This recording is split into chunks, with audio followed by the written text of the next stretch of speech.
MMS used to stand for Minerals Management Service. It now stands for Misconduct, Mismanagement, and Spills.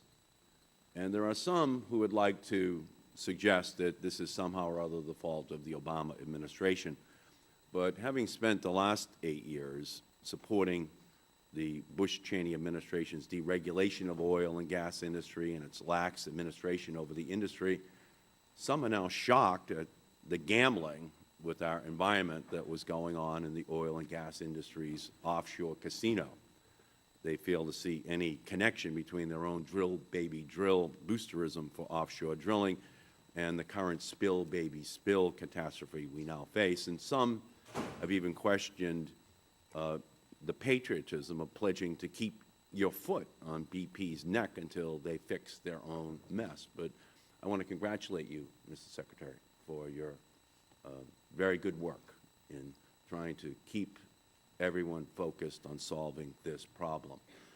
The fact is that BP has not been entirely candid and open with the American people about this disaster.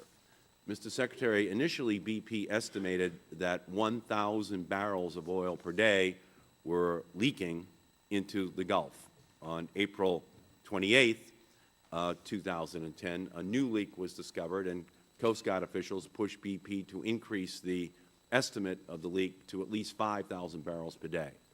However, BP's Chief Operating Officer, Doug Suttles, was initially quoted that day, April 28th, saying that he believed that the flow rate of 1,000 barrels per day was accurate, and that due to its location, we do not believe that this new leak changes the amount currently believed to be released. Yesterday, BP provided me with an internal document dated April 27, 2010, and cited as BP Confidential that shows a low estimate, a best guess, and a high estimate of the amount of oil that was leaking. According to this BP document, the company's low estimate of the leak on April 27th was 1,063 barrels per day. Its best guess was 5,758 barrels per day. Its high estimate was 14,266 barrels per day.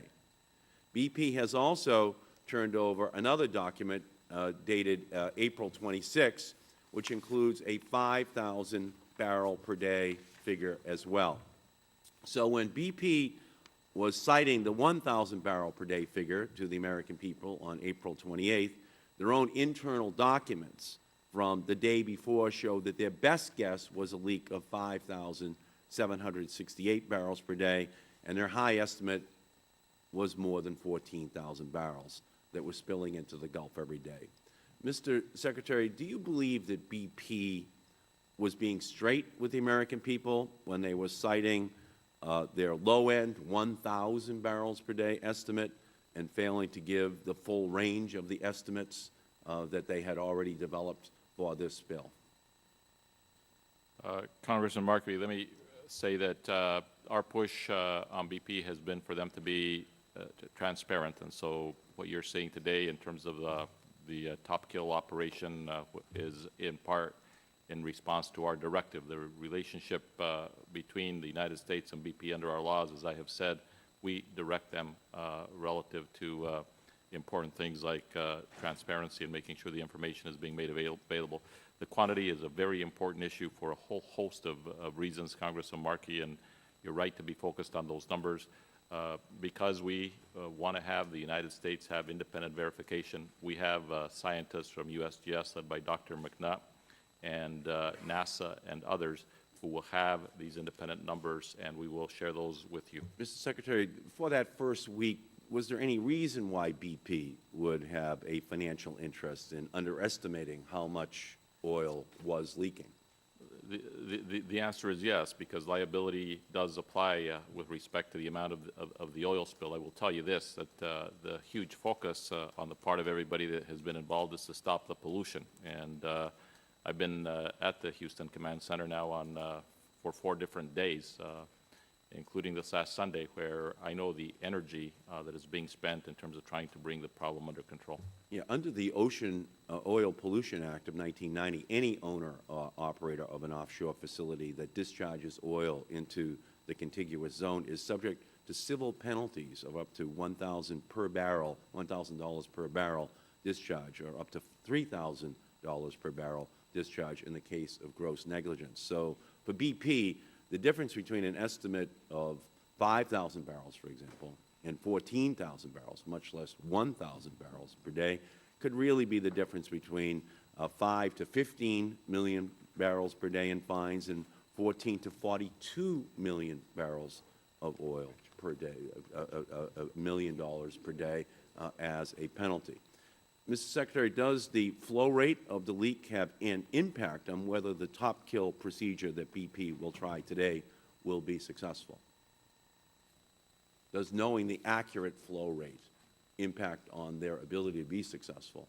Let me, Congressman Markey, I think with respect to this Apollo 13 type of project, which is underway as we speak, 5,000 feet below the sea level, that the best of data and diagnostics have been developed, and that is why Dr. McNutt has essentially been camped out there for 3 weeks. Dr. Chu has been there with the team. The labs have been there.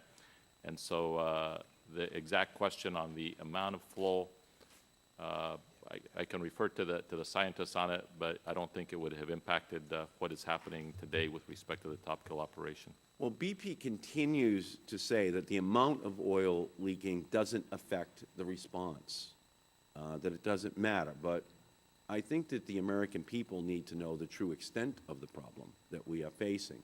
The scientists need to know whether there are other undersea plumes of oil lurking out there in the Gulf, and BP should want to know as well, so that as they are trying to outrun the well with their top kill procedure, exactly how fast the oil is leaking, because that determines what it is they have to do in order to stop the leak. Congressman Markey, and if I may, Mr. Chairman, because I think this is a very important point, and we have been working on it very, very hard for some time, I would ask the Deputy Secretary to give you an overview of what it is that we are doing to come up with flow measurements independent of BP.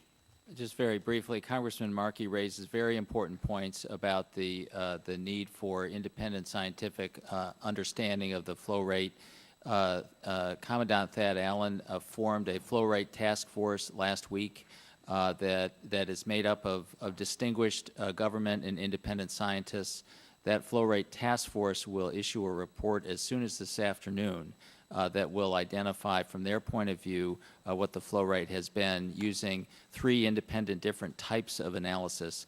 So I think it'll be very useful, and thank you for bringing attention to the importance of this issue. I thank you. I thank you for your work on that. I think the American public will really be glad that we finally know how big this bill is. And, Mr. Secretary, again, thank you for your good work on this.